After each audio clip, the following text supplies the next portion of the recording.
Good morning, ladies and gentlemen. I welcome you to the Global Heat Map 3, our weekly roundup of important global and strategic issues. This is your host today, Major General Jagat Veer Singh, retired. Lieutenant General P.C. Nair, who recently retired as the DG of Assam Rifles, has had vast experience in the Northeast, having commanded a brigade over there and also having written his thesis on the Northeast with peculiar emphasis to Manipur. Now, he has just handed over command of the Assam Rifles, and he's got great experience. And he was there throughout the portion when Manipur, the problems in Manipur came to the fore, that is on 3rd May, following the High Court order and following the procession that took place in the Kuki dominated area by a large number of Kukis on 3rd of May, and when the violence broke out. So he's talked about various issues in the interview. He's given a very free and frank appraisal of the issues.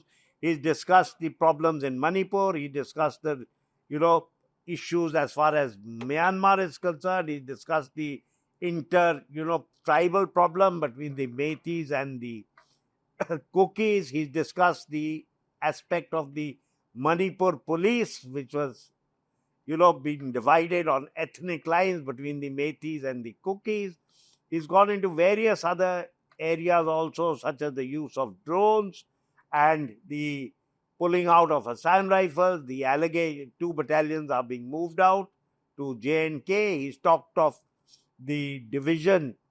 He's talked of the allegations against the Assam Rifles, and he's also explained how the force composition of the Assam Rifles in this detailed interview. There is no doubt that this is a very, very fine interview, and he's covered all these aspects in an unbiased manner, in a free and frank manner, with his detailed knowledge on the subject. However, the interview has come up for a lot of criticism, which can be imagined, and the main criticism has come up from the Meitei based groups.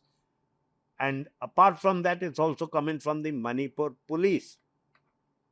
Now, the first criticism that I'm going to talk to you came about from a series of from the journalists, and during the interview, they've in a joint release signed by the AMWJU president, they've asserted that the local media has been particularly careful in reporting during the conflict, and self-censure is the norm to ensure that it doesn't lead to further violence. And they have said that similar allegations, as were leveled in the interview by General Nair, had been made against them by the Editor Guild of India and also by against some national media, but in most cases, but many of these charges were not found justified. Now, however, he said that the statement of General Nair regarding fake videos floating on social media is correct, with visuals of places far away from Manipur attempted to be indicated as Manipur. However, the media took special care not to report such visuals, it maintained.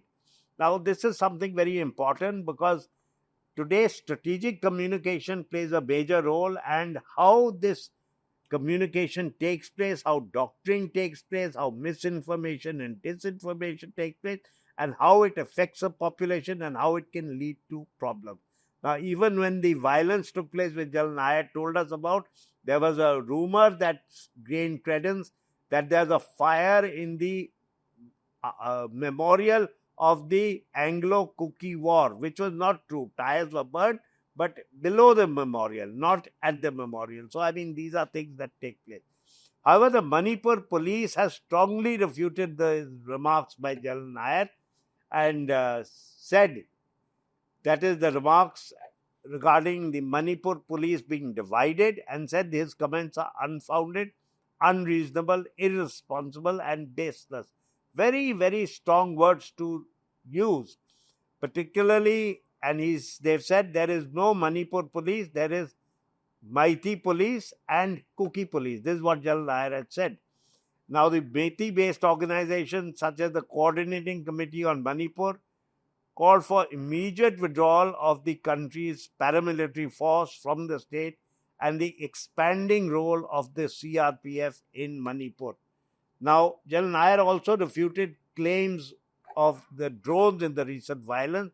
He clarified that what was being referred to as advanced weaponry, such as rockets, was in fact traditional in the region, specifically mentioning the use of homemade pumpy guns.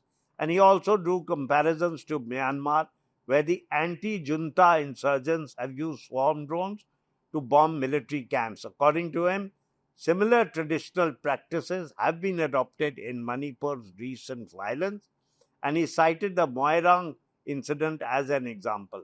But despite this, the media and some civil society groups have painted a picture of advanced weaponry being deployed and with central forces failing to respond adequately. Now, what is important is there needs to be collaboration between the state police and the central forces in managing internal security crisis. Jammu and Kashmir is an example where success is in CIOPs were largely due to the strong partnership between the army, the Rashtriya Rifles, and the local police. Now, General Nair argued that the lack of police support has severely hindered the ability of Assam Rifles to maintain law and order. Now, this is a detailed interview. There is no doubt about it. You must listen to it. And he's talked of various issues, like I said, the Myanmar issue, Kuki, Meitei perception. And at the same time, he's lauded the Assam Rifle troops for their tireless efforts in curbing violence in strife at Manipur and maintaining the state's integrity despite wrongful propaganda from individuals and groups with vested interests. In fact, during the interview, he took pains to explain how they have prevented even further casualties both amongst the Meiteis and the Kukis, and how they have arrested both Kukis and Meiteis. So, and seized large number of arms. But he also talked of the issue that the large number of arms which were seized from IRBM units, by the time they are still in the environment and they must be got back.